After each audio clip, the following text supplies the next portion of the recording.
Every moment of your life, you're answering 3 questions. Jot them down. 3 questions. First question is, what are you going to focus on? Right now, whatever you're focusing on affects you. If you're focusing on how you're going to use what you're going to learn this weekend, you could be focusing on the smell of your neighbor after all that jumping up and down. There's so many things you can focus on. We don't focus on everything. We focus on a small number of things, and that's what we experience in life. And focus, write down, equals feeling. Whatever you focus on, you're going to feel, even if it's not true. Have you ever had somebody tell you something and said, you think John is your friend? John's not your friend. He's talking behind your back. And you go, no, he's not. John's my friend. You misunderstood. But if 2 or 3 people tell you John's talking behind your back, you can get pretty pissed off because that's really just hurt, right? And then maybe you confront John. Who's ever done this? Confronted somebody about something you've done and then found out you were wrong and felt like an idiot. Who's ever had this happen before? Say I. So the most powerful decision we make, and most of us don't make it consciously, is what are we going to focus on? Because you could be focusing right now on the blood rushing through your left ear or the touch of your clothes against your skin, but you don't. Most of what your brain does is distort, delete, and generalize to make life simple. And the problem is when you distort, delete, and generalize, you miss a lot of your life. So we want to kind of see if we can't get out of that. And what we got to do is figure out what the focus is. Let me give you 3 patterns of focus. You tell me which of these are you. And there's no right or wrong, and don't get personal about it, because if you don't like your answer, we can fix it. I want to think like software. Here's my question. If I asked you, there are 2 things you could focus on, what you have or what's missing. Which one do you spend more time focusing on? Shout it out. You can hear in the room, even without taking a poll, one is dominant. Raise your hand if you focus more on what's missing. Raise your hand nice and high. Keep your hands high and look around this room. It's about 95% of the room. Now I have a simple question for you. It's a really important question. It's a simple one, but an important one. Just think software. Don't think personality. If your brain is constantly focusing on what's missing, how can you ever sustain happiness no matter how successful you become? It is impossible. Raise your hand if you see this. And it's dominant in this room because most of you, how many consider yourself to be an achiever? That's part of who you are as an identity.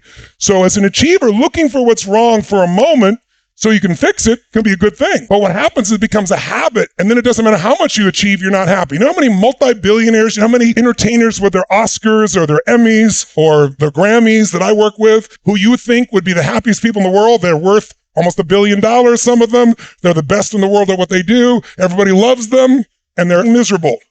I get the call. And why is it? It's because they keep focusing on what's missing no matter what they have. That's one pattern this weekend. If you only change that, would change your life. What happens when you focus on what you have? You feel alive. You feel no scarcity. You feel joy. How many of you have lots of things in your life that if you focused on it, you could feel grateful for, you could feel excited about? How many got lots of things like this now? Say I. But it doesn't exist unless you focus on it. And we all have patterns of focus. The second question is, what does this mean? Because the minute you focus on something, you have to give it a meaning. Is this the end or the beginning? Is God punishing me? That's why this problem happened? Is God challenging me, or is this problem a gift from God? See, if you think it's the end of a relationship, are you going to feel the same way, act the same way as if you think it's the beginning of a relationship? Yes or no? No. The meaning changes the answer to the third question, which is, what am I going to do? Because meaning equals emotion. Whatever you give a meaning, you're going to have a feeling. If you think God is punishing you, you're going to have a very different feeling from that meaning than you think God is challenging you or this problem is a gift from God. How many follow here? Say I. People oftentimes have trouble in their relationship. You know why? In the beginning of a relationship, what's your focus? Are you trying to get them to give you things? Is that the primary focus? When you really love somebody, what will you do for them? Shout it out. What will you do? What will you do? What will you do? If someone says to you, would you take out the trash? Go take out the trash. What else can I do for you? In the beginning. But after 7 days, 7 weeks, 7 months, 7 years, or 70 years, somewhere between 7 days and 70 years, they go, could you take out the trash? You go, what do I look like? You're a janitor. You go, I don't know what it is. We used to have so much passion. What happened? If you do what you did in the beginning of the relationship, at the end of the relationship, there won't be in it.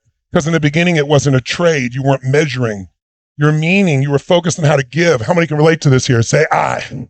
Once you start measuring what you're getting, it's a transaction. Transactions don't make anyone feel good long term. I'll give you another one on focus, another pattern. Do you tend to focus more on what you can control or what you can't control, what's outside your control? Which do you tend to focus more on, what you can control or can't control? And watch this, it'll be a different pattern this year, I guarantee you. Raise your hand if you focus more on what you can control. Raise your hand. Keep your hands up nice and high. Look around. It's about 80%. How many focus on what you can't control? Can't control. And it's about 20. So it's about 75-25 or 80-20. But notice this one is more focused on what you can control, more people. That's why you came here. How many of you came here so you could take more control of some area of your life here? Say, That's why you're here. And how many of you know someone that you wish came with you that frickin' needs this way more than you do, and they're not here? Why? They focus on what's missing, I guarantee you, and they focus on what they can't control, or they think this is just some guy talking and that can't change your life, which is really an unconscious belief that I can't change. Now, some of you have both.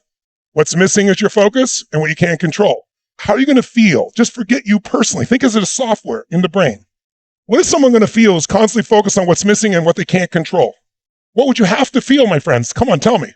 Sad, frustrated, angry, depressed?